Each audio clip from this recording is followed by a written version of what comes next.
नमस्कार दोस्तों, स्वागत है आपका द ग्राउंड रिपोर्ट में। मैं हूं समीर आत्मज मिश्र। तो राहुल गांधी ने आखिरकार ये फैसला कर ही लिया कि वो रायबरेली सीट का ही लोकसभा में प्रतिनिधित्व करेंगे, यानी वो रायबरेली के ही सांसद बने रहेंगे। केरल की वायनाड सीट को उन्होंने छोड़ने का फैसला किया है। हालांकि पहले भी वो ये बात कह चुके थे कि बड़ा मुश्किल फैसला होगा उनके लिए कि वो कौन सी सीट छोड़े। जाहिर सी बात है, मुश्किल फैसला है, क्योंकि दोनों ही जगह से, चाहे वो रायबरेली हो, रायबरेली से वो करीब 4 लाख वोट से जीते हैं। केरल की वायनाड सीट को उन्होंने भी वो सीट भी उन्होंने 3,60,000 के करीब वोटों से जीती है, जबकि वहां पर उनके मुकाबले सीपीआई ने भी कैंडिडेट खड़े किए हुए थे। तो इस स्थिति में बहुत ही मुश्किल फैसला था ही। और लेकिन चूंकि कानूनी बाध्यता थी, तो एक सीट तो उन्हें छोड़नी ही थी। ऐसे में उन्होंने वायनाड सीट को छोड़ने का फैसला किया। हालांकि वो सीट भी इतना आसान नहीं था कि उसको छोड़ देते, कारण वहां से लगातार दूसरी बार सांसद हुए हैं। और 2019 में उस वायनाड सीट ने उनका तब साथ दिया था जब वो अमेठी की अपनी एक तरह से परिवार की परंपरागत सीट को हार गए थे। खुद भी वहां से कई बार जीते, लेकिन 2019 का चुनाव वो हार गए थे लगभग 55,000 वोटों से, 55-56 हजार वोटों से। उस समय वो वायनाड से जीते और वायनाड के जरिए संसद में पहुंचे। तो ऐसी सीट को छोड़ना उनके लिए, वहां की जनता के लिए उसको क्या कहेंगे, मुश्किल होगा। लेकिन उन्होंने वायनाड की जनता को ये संदेश दिया है और उसमें बहुत सारी बातें उन्होंने कही हैं। और इसका एक सकारात्मक पहलू ये है कि उस सीट से कांग्रेस पार्टी ने फैसला किया है कि वो प्रियंका गांधी को चुनाव लड़ाएगी। तो इससे ये ठीक है कि वो छोड़ रहे हैं, लेकिन गांधी परिवार के ही सदस्य और अहम सदस्य प्रियंका गांधी वहां से चुनाव लड़ रही। अब सवाल ये उठता है कि इन दोनों सीटों में आखिर राहुल गांधी ने वायनाड को ही छोड़ने का फैसला किया, क्यों किया, जबकि इतने मुश्किल वक्त में उस सीट ने उनका साथ दिया था और इस बार भी दोनों जगह से वो चुनाव लड़े थे। उसके पीछे कई कारण हैं। एक तो चुनाव के दौरान ही अमेठी और रायबरेली की सीट को लेकर के बहुत उलझन चल रही थी। राहुल गांधी लड़ेंगे अमेठी से कि नहीं, फिर राहुल गांधी की जगह कौन लड़ेगा। उसके बाद रायबरेली भी, चूंकि सोनिया गांधी ने वो सीट छोड़ दी थी, राज्यसभा से चुन ली गई थी, तो ये पता लग गया कि इस बार 2024 का चुनाव वो रायबरेली से नहीं लड़ रही है, लोकसभा चुनाव नहीं लड़ेंगी। तो ये भी था कि परिवार के ही किसी सदस्य को वो सीट मिले। बहुत सारे कयास लग रहे थे और ये हो रहा था कि शायद वो सीट प्रियंका गांधी को दे दी जाए। लेकिन आखिरकार बहुत चुनाव के वक्त, उस समय पहले, जब वहां पर्चा दाखिल करने की लगभग अंतिम तिथि थी, उसके ठीक पहले ये फैसला हुआ कि अमेठी सीट से गांधी परिवार के साथ बहुत दिनों से जो लगे हुए थे किशोरी लाल शर्मा, उनको वो सीट दे दी गई और रायबरेली की सीट राहुल गांधी को दे दी गई। राहुल गांधी जब चुनाव लड़े, सोनिया गांधी उनके प्रचार में आई, तो उन्होंने बड़ी भावनात्मक अपील भी लोगों से की और कहा कि मैं आपको अपना बेटा सौंप रही। इस उनके वाक्य में बहुत बड़ा संदेश छिपा हुआ था। और ये भी तय था कि उस समय, तो खैर ये इसको नहीं कह सकते हैं कि तय था, लेकिन जिस समय जब ये बात उन्होंने कही, तो ये बहुत इसके बारे में कोई बहुत आशंका नहीं रह गई कि राहुल गांधी अब इसी सीट को कंटिन्यू करें।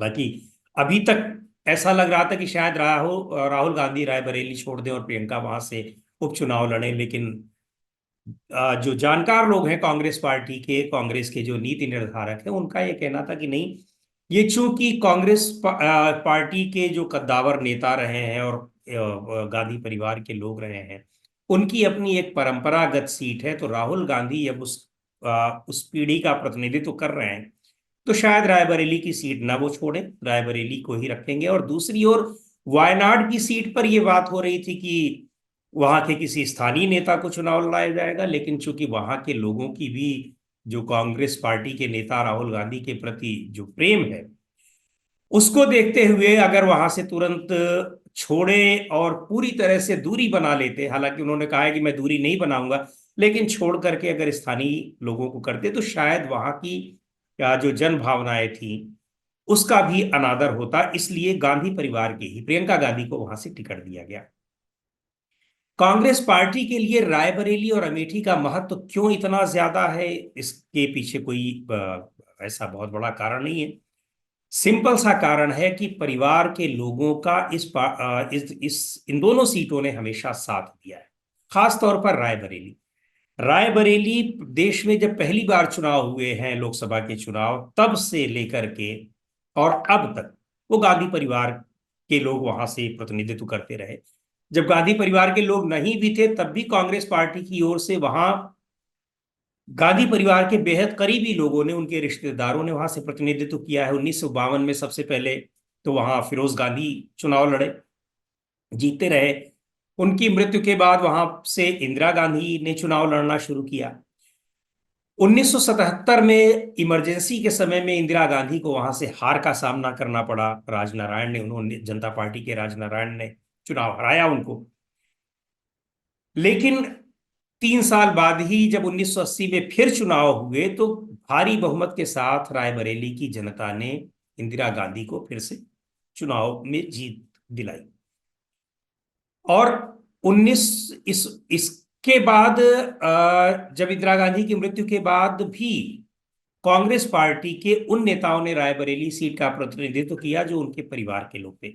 अरुण नेहरू थे, शीला कौल थी, और फिर 2004 में खुद सोनिया गांधी आ गई। तब से लेकर के अब तक वो वहां का प्रतिनिधित्व कर रही थी। तो एक तरह से ये उनके परिवार की एक परंपरागत सीट है। इस सीट ने वही एक अपवाद को छोड़ करके हमेशा उन लोगों को यहाँ से एक जीत दिलाई है। तो भावनात्मक रिश्ता रिश्ता जिसका 1952 से लेकर के अब तक जुड़ा हो, आधी शताब्दी का, से भी ज्यादा का, तो ये जाहिर सी बात है कि उस सीट से लगाव कुछ अलग होगा। दूसरे, उत्तर प्रदेश की सीट छोड़ देते अगर कांग्रेस पार्टी, तो कांग्रेस पार्टी जो गांधी नेहरू परिवार का एक भावनात्मक रिश्ता उत्तर प्रदेश से है। जवाहरलाल नेहरू फूलपुर सीट से चुनाव लड़ते रहे, यहां से ही वो जीत करके लोकसभा पहुंचते रहे और प्रधानमंत्री रहे। इंदिरा गांधी रही, कांग्रेस पार्टी के दूसरे भी तमाम नेता रहे। अगर गांधी परिवार की तरफ से उत्तर प्रदेश को बिल्कुल ही छोड़ दिया जाता तो शायद इसका उस वक्त बड़ा ही निगेटिव मैसेज जाता, जब कांग्रेस पार्टी अपने को यहां पर मजबूत करने की कोशिश कर रही है। समाजवादी पार्टी के साथ गठबंधन में उसको सहयोग भी अच्छे तरीके से यहां मिल रहा है। तो ऐसी स्थिति में भी कांग्रेस पार्टी, राहुल गांधी का रायबरेली सीट को बनाए रखना बहुत ही जरूरी था। अमेठी की सीट भी, चूंकि किशोरी लाल शर्मा भी अच्छे खासे मार्जिन से जीते हैं चुनाव, लेकिन जहां तक, और गांधी परिवार के बेहद करीबी हैं, लेकिन गांधी परिवार की जहां बात है तो फिर एक सीट उनके लिए जरूरी थी। यद्यपि ये था कि रायबरेली से अगर राहुल गांधी छोड़ेंगे तो प्रियंका गांधी चुनाव लड़ेंगी, लेकिन राहुल गांधी ने न छोड़ने का फैसला इसीलिए किया, या कांग्रेस पार्टी ने इस सीट को न छोड़ने का फैसला इसीलिए किया कि अब वो वही इस सीट का प्रतिनिधित्व आगे करते रहेंगे। दूसरी ओर, अब जिस तरह से विपक्षी गठबंधन मजबूत हुआ है लोकसभा में, और अब लोकसभा में विपक्ष के नेता बनाए जाने की तैयारी राहुल गांधी को है, तो उस स्थिति में भी उत्तर प्रदेश में पार्टी को मजबूती दिलाने में काफी मददगार साबित होगी, इसमें कोई संदेह नहीं है। दूसरी तरफ एक बहुत महत्वपूर्ण बात यह भी है, यद्यपि बहुत सारे लोग इस चीज को नहीं जानते हैं, कि राहुल गांधी ने 2019 में वायनाड जाने का फैसला क्यों किया। एक तो बात ठीक है कि अमेठी में उनको आशंका दिखाई पड़ रही थी कि हो सकता है इस बार, चूंकि लगा पिछला चुनाव तो वो जीत गए थे, स्मृति ईरानी हार गई थी, लेकिन स्मृति ईरानी हारने के बावजूद जब 5 साल में बनी रही तो वो माहौल दिखाई पड़ रहा था कि कहीं ऐसा न हो कि यहां पर राहुल गांधी चुनाव हार जाए। तो जाहिर सी बात है कि एक बड़ा कारण तो था ही। दूसरे, वायनाड को ही चुनने के पीछे एक और बहुत बड़ा कारण था। हाँ, ये भी ठीक है कि वहां पर कांग्रेस पार्टी मजबूत थी और केरल में खासतौर पर मजबूत थी, राहुल गांधी के जाने से और मजबूत हुई, लेकिन पार्टी के भीतर आंतरिक संघर्षों के कारण भी राहुल गांधी ने वायनाड सीट को चुना था। इस बात को शायद बहुत सारे लोग न जानते हो। दरअसल हुआ क्या कि वायनाड में पार्टी के भीतर, जो केरल कांग्रेस पार्टी के भीतर बड़ा मतभेद चल रहा था 2019 में। रमेश चेन्निथला बड़े नेता थे और दूसरे ओमान चांडी, इन दोनों के बीच में। और इन वायनाड सीट से कौन लड़ेगा चुनाव, उसमें भी इन दोनों के बीच में बड़ा एक विवाद से स्थिति बनी हुई। तो यहां से जब ये हुआ कि राहुल गांधी किसी एक सीट पर, एक और सीट पर अमेठी के अलावा भी लड़ना चाहिए, तो समय उनको भी लगा कि एक तो ये विवाद खत्म हो जाएगा, और दूसरे ये है कि इस सीट को ही अगर हम चुन लेते हैं, तो अगर अमेठी में कोई ऐसी स्थिति आई जो कि बाद में आ भी गई, तो कम से कम लोकसभा में राहुल गांधी का प्रतिनिधित्व तो बना रहे। तो एक बड़ा कारण वायनाड को चुनने का ये भी था। लेकिन जब वहां से सांसद चुने गए, वो भारी बहुमत से चुने गए, और अमेठी सीट को छोड़ना पड़ा। हालांकि एक बात है कि अगर उस बार भी अगर अमेठी जीते होते और वायनाड जीते होते, तब भी यही स्थिति होती कि राहुल गांधी वायनाड को ही छोड़ते और अमेठी को चुनते। लेकिन अब इस बार तो उस बार उन्होंने, उनकी मजबूरी थी कि केवल एक ही सीट से जीते थे। तो एक बड़ा कारण ये भी था पिछली बार वायनाड को चुनने का कि पार्टी के भीतर जो आंतरिक मतभेद थे, खासतौर पर दो नेताओं को और वायनाड सीट को ही लेकर। तो एक वो भी विवाद खत्म हो गया, राहुल गांधी वहां से जीते और वायनाड सीट छोड़ने की भी जरूरत नहीं पड़ी, तो दोबारा वो मतभेद फिर से उभर करके आते, वो स्थिति भी नहीं आई। अब इस बार भी छोड़ना था, तो चूंकि अब 5 साल में उनका वहां से एक लगाव, लगातार वहां बातें, चूंकि वहां का प्रतिनिधित्व कर रहे थे, तो ऐसी स्थिति में उसको छोड़ करके और अगर स्थानीय नेताओं को देते, तो ये ठीक था कि स्थानीय नेताओं का भी अपना प्रभाव है वहां पर और प्रभाव रहता। लेकिन जो भावनात्मक रूप से वायनाड की जनता का लगाव बन गया था, उस स्थिति में शायद कांग्रेस पार्टी ने यही सोचा कि वहां पर प्रियंका गांधी को लड़ाया जाए। और प्रियंका गांधी को जब आम चुनाव में इसलिए नहीं उतारा गया कि कांग्रेस पार्टी की बड़ी प्रचारक थी, हर जगह उनकी जरूरत थी, हर जगह उनकी सभाएं हो रही थी और बहुत ही अपीलिंग सभाएं हो रही थी प्रियंका गांधी की। तो उनको किसी भी सीट से उतार करके वहां फंसाने की स्ट्रेटजी कांग्रेस पार्टी ने नहीं अपनाई। शुरू से ही कांग्रेस पार्टी के भीतर था कि प्रियंका गांधी को चुनाव नहीं लड़ाना है। लेकिन अब यह है कि अब उपचुनाव में प्रियंका गांधी वहां से लड़ सकती हैं, और चूंकि राहुल गांधी की खाली की हुई सीट है, तो वहां से चुनाव लड़ना उनके लिए और बेहतर होगा। और जाहिर सी बात है कि वायनाड की जनता को भी ये लगेगा कि ठीक है, भले ही राहुल गांधी ने यहाँ ये सीट छोड़ दी, लेकिन इस सीट पर अब उनकी बहन ही आकर के चुनाव लड़ रही है, और वो खुद भी पार्टी की एक स्टार प्रचारक है। तो ये सारे कारण थे, और चूंकि छोड़ना एक सीट को था ही, तो इसलिए वायनाड की सीट को छोड़ा गया। और उत्तर प्रदेश में अब कांग्रेस पार्टी, ऐसा लग रहा है कि अपने विस्तार की नई योजना यहां पर बना रही है। राहुल गांधी भी हैं, 6 सांसद कुल कांग्रेस पार्टी के हैं।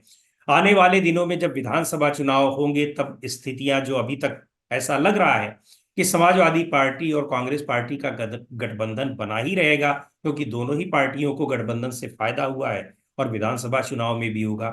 तो जाहिर तौर पर अपना जो पुराना खोया हुआ जनाधार है कांग्रेस पार्टी का, हालांकि गठबंधन में उसको सीटें कम ही मिलेगी, लेकिन फिर भी अभी की जो स्थिति है उससे तो और बेहतर स्थिति आगे होगी।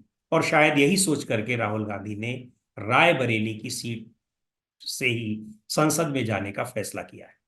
तो दोस्तों, आज के वीडियो में इतना ही। अगले वीडियो में फिर मिलेंगे एक नए विषय के साथ, एक नए मुद्दे के साथ।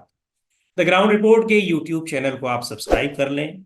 आप हमारे वीडियोस को लाइक करें, शेयर करें और अपने सुझाव भी दें, ताकि हम अपने वीडियोस को और बेहतर बना सकें।